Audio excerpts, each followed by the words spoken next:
नमस्कार, आप देख रहे हैं ग्रेटर जम्मू और मैं हूं आपके साथ नीतू सिंह। बेहतर एजुकेशन के लिए यूथ जो है बाहरी राज्यों का जो है रुख लेते हैं और ऐसे में कई हादसों का शिकार होते हैं। और साथ ही साथ जिस तरह से अब देखा जा रहा है कि जो ड्रग्स है पूरे भारत में जो अपने पैर पसार रहा है, उसका भी शिकार होते हुए जो हमारे आज के युवा पीढ़ी है वो नजर आ रहे हैं, जिसको लेकर आज जम्मू के प्रेस क्लब में एक पत्रकार वार्ता की गई है, जिसमें आप देख रहे हैं कि यहाँ पर Jammu Kashmir joint association of career counsellor द्वारा इन मुद्दों को उठाया गया है और एडमिनिस्ट्रेशन से अपील क्या कुछ की गई है, इनसे जानते हैं। सर, आपका नाम?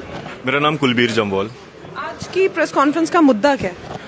आज की प्रेस कॉन्फ्रेंस रखने का ये अहम मुद्दा ये था कि बाहर के राज्यों के कॉलेजेस, यूनिवर्सिटीज हमारे जम्मू कश्मीर राज्य में आकर फार फ्लंग एरियाज के स्कूल्स में घुसकर काउंसलिंग सेशंस के नाम पर ऑर्गेनाइज किए जाते हैं और उनको स्कॉलरशिप का लालच देकर, फीस वेवर का लालच देकर यहाँ से एडमिशन्स लेके अपने कॉलेजेस में लेके जाते हैं।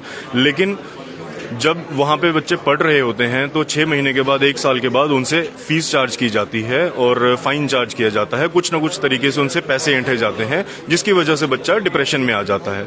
तो हमारी स्टूडेंट से, पेरेंट्स से और अथॉरिटीज से ये रिक्वेस्ट है कि आप जब भी अपनी एडमिशन्स करवाते हैं या काउंसलिंग लेने जाते हैं तो हमेशा एक रजिस्टर्ड काउंसलर के पास जाइए या रजिस्टर्ड अथॉरिटी के पास जाइए।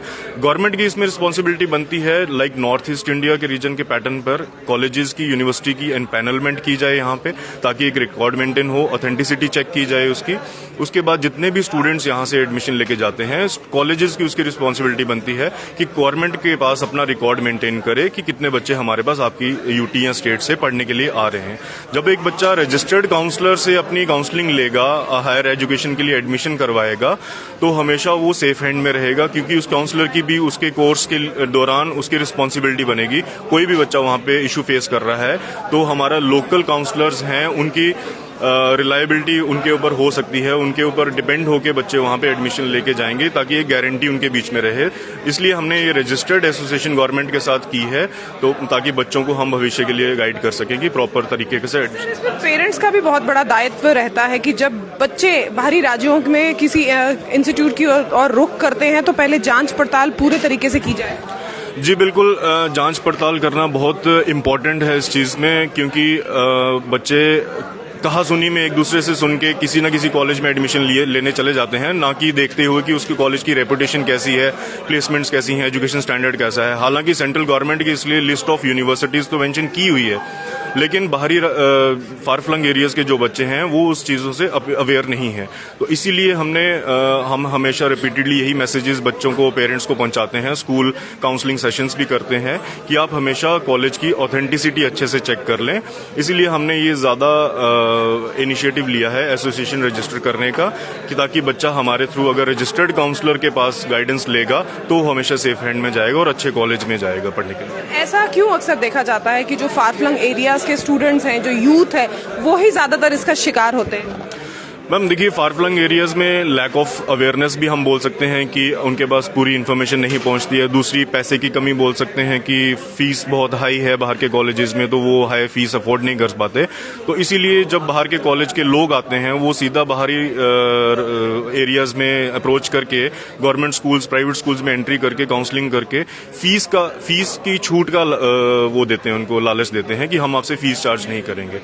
पहले तो बच्चे ले जाएंगे वो वहाँ, लेकिन वहाँ पे जाके हरासमेंट फेस करते हैं बच्चे जब उनसे एक्स्ट्रा चार्जेस मांगे जाते हैं, तो इसलिए बच्चा वहाँ पे स्ट्रेस में आके गलत स्टेप लेता है उसमें। आजकल देखा जा रहा है कि नशा जो है वो बहुत ज्यादा पैर पसार रहा है, और अगर जम्मू में भी बात की जाए तो जम्मू में भी इस समय काफी ज्यादा जो है 13 लाख से ज्यादा जो है बच्चे इसका शिकार है। क्या कुछ कहना चाहेंगे, स्पेशली उन बच्चों की बात जो आगे भविष्य में कुछ बनना चाह रहे हैं, लेकिन कहीं ना कहीं उनका रुख जो है अब नशे की ओर मुड़ रहा है?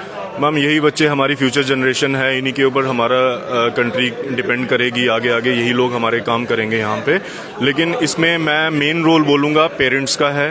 दे नीड टू चेक, बच्चा आ रहा है, जा रहा है, उनको उन पे नज़र रखनी चाहिए। गवर्नमेंट अपना रोल निभा रही है, लेकिन हर जगह गवर्नमेंट ही रिस्पॉन्सिबल नहीं है।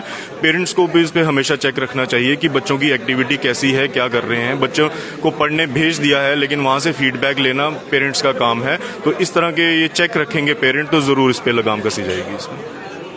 तो जैसे कि आपने देखा जम्मू के प्रेस क्लब में Jammu Kashmir joint association of career counsellor द्वारा एक पत्रकार वार्ता की गई है, जिस तरह से उन बच्चों की बात की गई है जो बाहरी राज्यों में जाते हैं पढ़ने के लिए, लेकिन कहीं ना कहीं मेंटली टॉर्चर होने के कारण किसी न किसी हादसे का शिकार बन जाते हैं या हो जाते हैं। उसको लेकर आज पत्रकार वार्ता की गई है और इसके लिए एडमिनिस्ट्रेशन से अपील भी की गई है कि ऐसे इंस्टीट्यूट्स पर जो है खासी नजर रखी जाए ताकि हमारा जो यूथ है वो कहीं भटकने ना पाए। क्या कुछ वीडियो के बारे में आप कहना चाहते हैं? कमेंट सेक्शन में कमेंट करके जरूर बताइएगा। तब तक के लिए मुझे दीजिए इजाजत। कैमरामैन अजय साधु के साथ मैं नीतू सिंह, ग्रेटर जम्मू के लिए। धन्यवाद।